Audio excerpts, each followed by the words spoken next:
Quiero dejar, no señores, este compromiso con ustedes, sino esta obligación de ustedes como autoridades de seguir luchando y defendiendo los derechos humanos.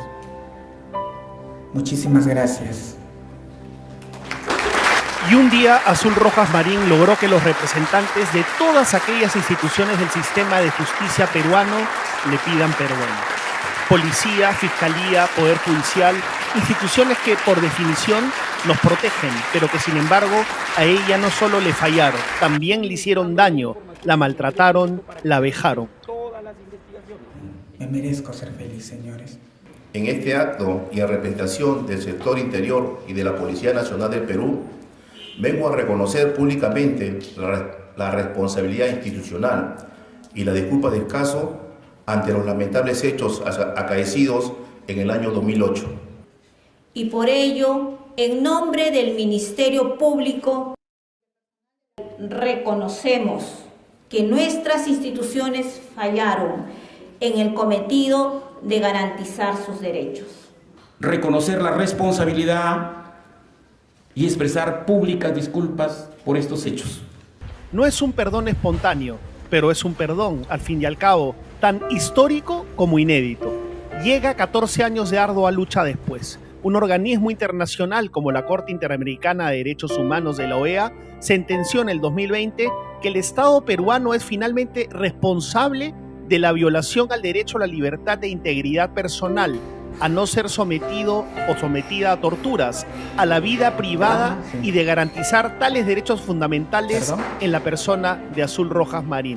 Y el jueves 3 de noviembre de este año, el simbólico perdón se materializó en el auditorio del Ministerio de Justicia.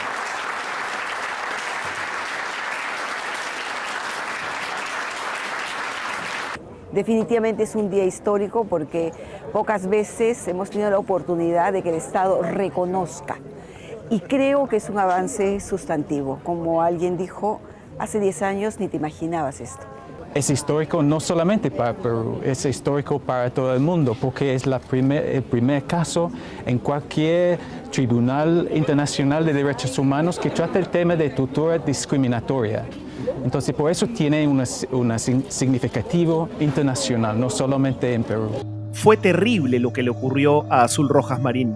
Para dimensionar la trascendencia de su lucha y de este perdón, días antes de la ceremonia fuimos hasta La Libertad para recorrer con ella ese trágico circuito que empezó la medianoche del 25 de febrero del 2008.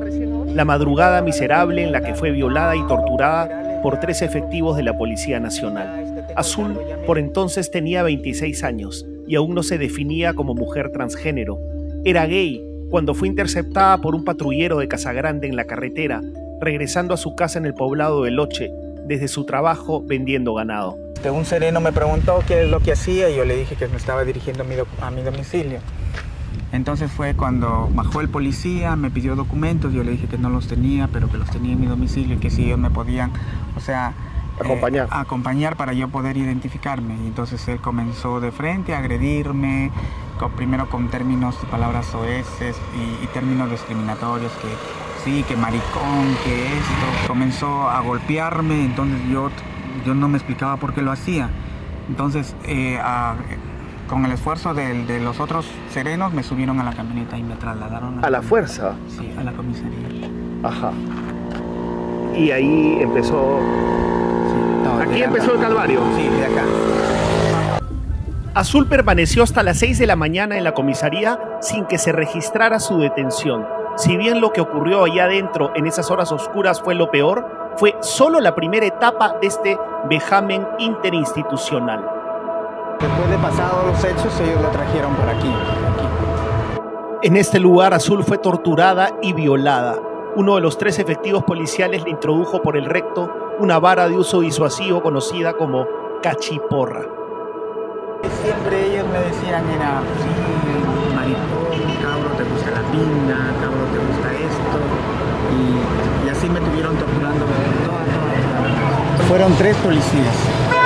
Luis Quispe Cáceres, Juan Isale Mostacero, y quien me introdujo la vara de uso policial fue Dino Horacio Ponce Pardo. 2 días después, Azul presentó una denuncia en la propia comisaría de Casagrande y al mes siguiente, el Ministerio Público dispuso una investigación preliminar contra el personal policial involucrado y en abril de ese año incluyó los delitos de violación sexual y abuso de autoridad.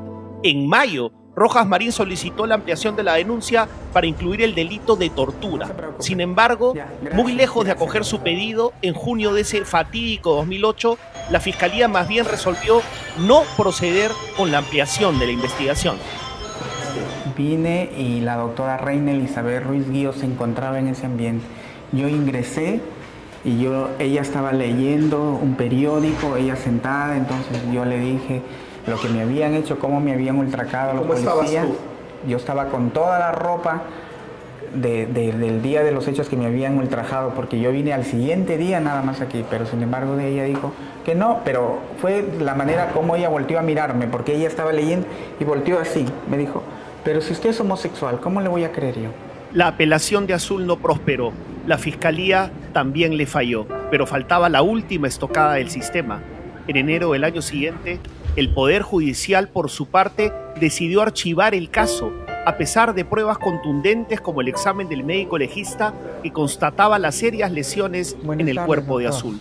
Nada más crudo y aleccionador para entender el lamentable criterio que suelen tener algunas de nuestras autoridades de justicia que observar el sanador careo que hace pocos días tuvo Azul con uno de los 3 jueces que decidió en su momento no dictar prisión preventiva contra los 3 policías implicados en el crimen, a pesar de las pruebas. El magistrado Víctor Burgos nos recibió en su oficina. De dar su versión como corresponde. Es la oportunidad que la vida nos ha brindado para que usted me diga, había una violencia sexual de manera aberrante y ha sido corroborada por 2 exámenes médicos, ha sido corroborada por una pericia psicológica, ha sido corroborada por una pericia psiquiátrica, ha habido una pericia de biología forense y 3 declaraciones mías. Fue porque se nos generó una duda. No es que nos dijimos que no había. ¿Pero cuál era la duda? Una duda sobre la existencia de los graves y fundados elementos de convicción. ¿Qué dudaba usted? ¿De qué dudaba? De la versión de que las lesiones que había, porque había lesiones físicas, ¿no? Había lesiones físicas. Claro, pero por eso le pregunto puntualmente, ¿qué dudaba? ¿De qué dudaba? De la penetración de la vara, eso dudábamos, ¿no? Pero el examen médico legista decía que había habido pero ahí penetración. también había tenido relaciones sexuales recientemente, ¿no? En su momento. Eso es lo que estaba ahí. Y eso generó duda, ¿no? La duda era porque como había tenido relaciones recientemente sí, podrían deberse a eso y no a la cachiporra. Básicamente. O sea, a eso se refiere. Sí, una duda. Y eran los primeros elementos de convicción. Luego de unos minutos muy intensos, Víctor Burgos, hoy juez superior de la Libertad, tuvo la extemporánea nobleza de admitir ante cámaras el prejuicio que nubló su juicio. Nunca antes había escuchado a una autoridad admitirlo. Azul lo escuchó, que es lo importante, frente a frente, al fin algo de paz, dolorosa y tan demorada, pero paz. El nuevo Código Procesal Penal. ¿Hubo prejuicio de su parte ahí? Es probable que sí lo haya habido, ¿no? Tal vez la duda que tuvimos acerca de creerte con el certificado médico que decía, que también era tu dicho, ¿no? Porque no era una cuestión de certificado médico, ¿no? También era el dicho tuyo.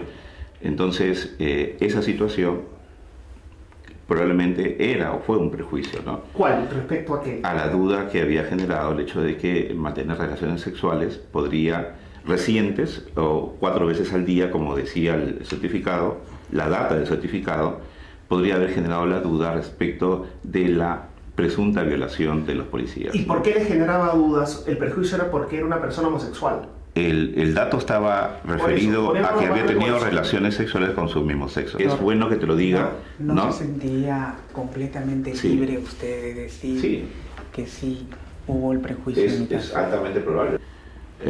Hubo posiblemente un prejuicio, posiblemente, en el tema de la elaboración probatoria. El no creerte, ¿no? En comparación con... Pero doctor, lo hubo, pues, lo hubo. Sí. No claro. Posiblemente, lo hubo. Claro, sí. Esto nos va a ayudar porque, mire, de repente a veces en nuestra trayectoria, y yo lo digo porque nos pasa que nos podemos equivocar, pero que esas equivocaciones nos sirvan para reforzarnos para que en lo posterior ya no vuelva a pasar. No vuelva a pasar. Y si mi caso fue, digamos, una equivocación de los magistrados, de los fiscales, pues aquí estamos ahora, después de 15 años. Sí. Yo le agradezco muchísimo, de verdad. Hoy sí me voy satisfecha, doctor. Porque tu lucha es también nuestra lucha.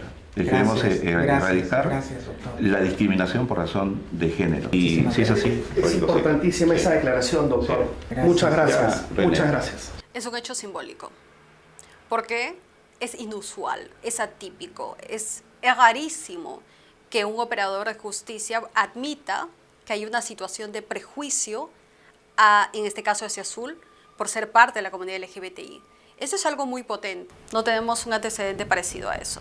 Más por el contrario, lo que sí hemos visto es que hay operadores que son muy reticentes a manifestar que hay estas situaciones de prejuicio o estereotipos. La sentencia de la Corte nos delata en el sentido que todavía se maneja en el sistema de justicia, y me refiero al sistema con todos sus componentes, lamentablemente se maneja estereotipos discriminatorios en relación a las preferencias sexuales de las personas, especialmente vulnerables, como las personas LGTBI. El Centro de Promoción y Defensa de los Derechos Sexuales y Reproductivos, PROMSEX, y la Coordinadora Nacional de Derechos Humanos apoyaron a Azul en estos largos años de lucha, desde cuando todo parecía perdido hasta la histórica sentencia de la Corte Interamericana de Derechos Humanos. Pero aún esto no termina. El juez supremo Iván Sequeiros. ¿Qué viene ahora? Se estableció varias reparaciones. Entre ellas es que se iniciara una investigación imparcial, y esta investigación ahorita se está cursando en la tercera Fiscalía Supraprovincial especializada en Derechos Humanos. Esperamos que por lo menos este apartado de la reparación, en la que se inicie una investigación eficaz, dé un resultado y se sancione efectivamente a los responsables, a los 3 efectivos policiales que estuvieron involucrados en esta comisión del delito. Y por otro lado, no quisiera dejar de mencionar que hay otras reparaciones. Tenemos otras reparaciones que fueron dispuestas por la Corte Interamericana de Derechos Humanos, y que esas reparaciones hasta ahora, más de 2 años, todavía no se han implementado.